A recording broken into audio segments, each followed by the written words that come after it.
She said, "I hear that monks are looking for shelter in many homes. Why don't you come and stay in my house?" Gautama said, "If she's inviting you with so much affection, you must go stay there." Then people saw, "See, he's gone." Gautama, the Buddha, with a large group of his disciples who was continuously traveling, made a rule that during the monsoon season, those 2.5 months, you can stay in the same place. The rule for the sannyasis or the monks who were with him is you should never stay in any place for more than 2 days. Normally, the monks were sheltered in many homes, so this rule he passed, more than 2 nights you don't stay in one house because it will be too much of a burden for the host. They are housing 10 people, you don't stay there for a month.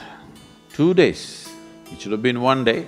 2, because you have walked a long distance and come, bit of recovery time. But during the monsoon season, he said, up to 2 to 2.5 months you can stay in one place because walking through the jungles of that region during the monsoon season would be treacherous and many would lose their lives.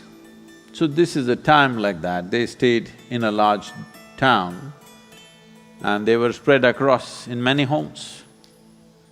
The monks went out to get their alms from the people.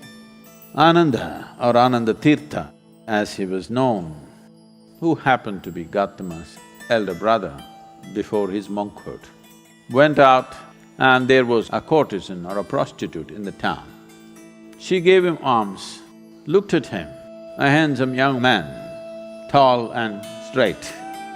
She said, "I hear that monks are looking for shelter in many homes. Why don't you come and stay in my house?" Ananda said, "I have no issue, but I must ask the Buddha as to where I should stay." Then she became really taunting. She said, "Oh, you're going to ask your guru? Go and ask him, let's see what he says." So Ananda brought what he had collected for the day. Gautama was sitting, he came and placed it at his feet, and everybody is supposed to find food and shelter wherever they go. Ananda asked, "Like this lady is inviting me, can I stay there?" Gautama said, "If she's inviting you with so much affection, you must go stay there." The townspeople who were sitting here, they said, "What? A monk is going to go and stay in a prostitute's home? This is it." This spiritual process has become corrupt. Gautama looked at them and said, "Why are you so worried? The lady is inviting him. Let him stay, what is the problem?" They all started getting up and started shouting. He said, "Wait, I am on this path because I see this is the most powerful way to live.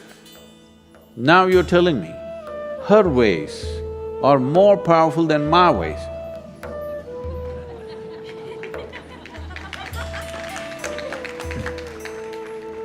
If that is the truth, I will also go and join her.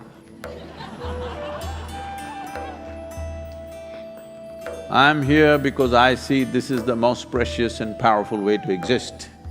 If you think her ways are better than mine, I should also go and join. Because if you're a true seeker, that's how it should be. If you found something much higher, you go for that." Then people shouted and many of them of course leave. Then Ananda went and stayed with her. Monsoon time, because of rains it gets cold, monk is wearing a thin habit. So she gave him a nice silk wrap. He covered himself. Then people saw, "See, he's gone."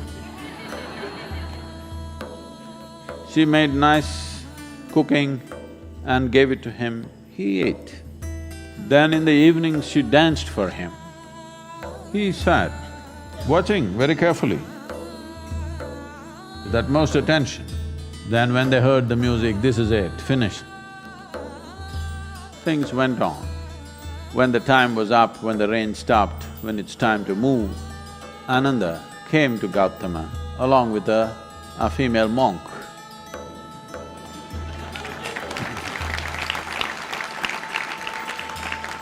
So, the power of being on the path of truth has been there, but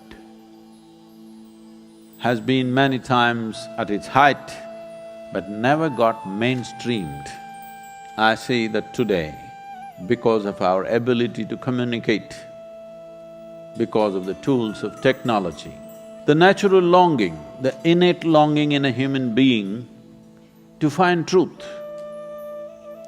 This is not a thought thing. This is not something that been taught to people that you must seek truth. It is natural for human intelligence to seek what is highest. If you are given an option, any human being, given an option, either to be here or there, he will always say, I want to be there. Right now he may be caught up here, but aspiration is to go to whatever is the highest. It is just that we have to show him that there are better highs than getting drunk, there are better highs than drugs, there are better highs than being caught up in social drama, there are better highs than being better than someone else. We just have to show it to him, we have to make him understand there is a better high. Forever, many sages, saints, yogis, gurus have been doing this, but as I said, they were gentle people. They didn't have a voice like me.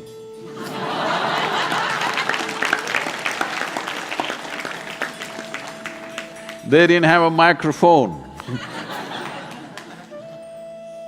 They didn't have tools with which they could speak to somebody there. They could only speak to people here. In spite of that, they did tremendous things. For their times, many of them did tremendous things out of sheer grace and energy. Millions of people around them, they transformed. Millions of people around them, they put them on the path of truth, on the power of truth. But a time has come where our ability to communicate is such, we can make truth slip through every door. We can make truth knock on everybody's minds and hearts. Never before this was possible. Technology has rendered us to this place. I feel this is the best age ever to make truth mainstream, to be truthful, to aspire for truth, to seek truth, the main force on the planet, because we have tools that nobody ever had.